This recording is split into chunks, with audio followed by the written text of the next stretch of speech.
Hey guys, welcome to my Geek Rant. I'm going to review the second issue of Darth Vader, which I thought was a bit of a filler comic, or not even really because filler comics sometimes have stuff going on. I feel like this didn't.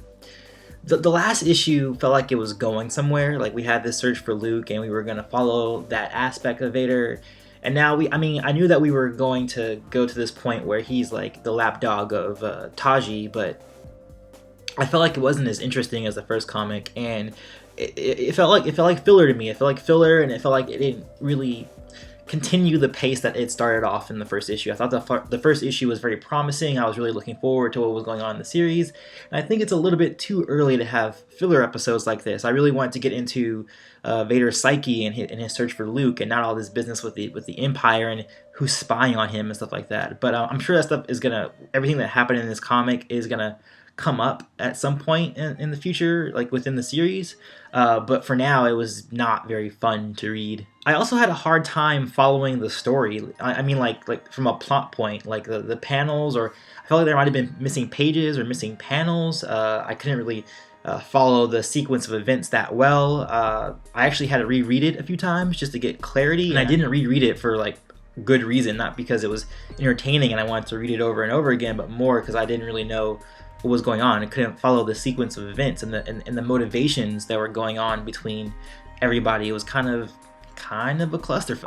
For instance, I didn't really know exactly what was going on with that droid that Vader had sent to upload some. I can't remember if he was uploading or downloading something. I'm assuming it was something to do with his mission, with his personal mission with Luke and hiring Boba Fett. Maybe he was trying to have the droid purge it, or maybe I just missed something entirely that I didn't read in the comic, but I did read it several times, and I still don't really know what's going on with that droid. Maybe that's what the mystery is supposed to be, that we're supposed to like wonder what that's about. But for me, it was just kind of confusing, and we followed the droid for several panels too, and it was kind of weird, like where they placed it. Like again, it was the organization of the comic itself was very, very. It was incoherent, I guess, is what I would say. Also, Vader had this like babysitter character, this guy who was like spying on him to make sure that he was doing his job and stuff like that. And I feel like, again, we missed some pages on what happened with that character. Like at one moment he's saying like, you would think there's a self-destruct going on, and you think that Vader's gonna leave him there so he can kill him and like prove a point to Taji or whatever. And then like, the next page over, like the guy's saying, oh, we made it, and then he's either dead or unconscious. I couldn't really tell. I'm guessing he was dead though, because Vader says that he's a mole or he's a traitor, but we never got the revelation that he was a traitor, or I don't know. Like this comic was not as well made for me personally. Maybe you guys got it when you read it. For me, I couldn't really follow the story.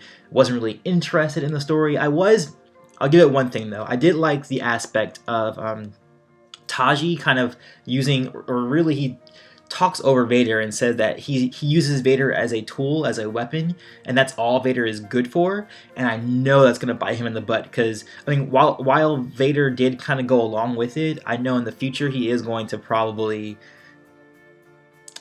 Taji is probably not going to be alive going forward. I mean, considering we don't see him in Empire or Return of the Jedi, I'm guessing this little plot line going on, it's not going to end well for this guy, especially when you're insulting Vader. But yeah, I thought that was kind of cool that, there's somebody who thinks they still can have a hand over Vader, and they're going to get their lesson soon, which I'm assuming is going to happen. But yeah, that was okay. But overall, I can't really say I recommend the comic. I think you can probably skip this one. Even the cliffhanger at the end, or the cliffhanger, I didn't really... Like in the last comic, I was like, oh yeah, I'm stoked for Vader. Let's like continue this story. This one was kind of like, okay, like, all right. And then like I saw like the spread for the cover for the next title, and it just wasn't, I don't know, wasn't that great. Can't love everything though, right? So, but yeah, it seems too early for it to be filler and not be good. It seems like, you want to steamroll this, especially with the first few issues. You don't want to stop it cold. But that's it. I'm sorry, I'm kind of tired right now if my eyes are red or if I sound sleepy.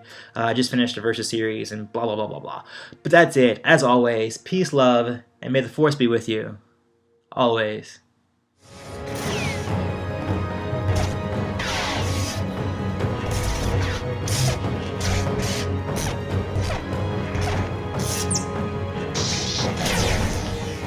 They both held immense power with their use of the Force, Yoda as the avatar of light, Bane as the nexus of the dark.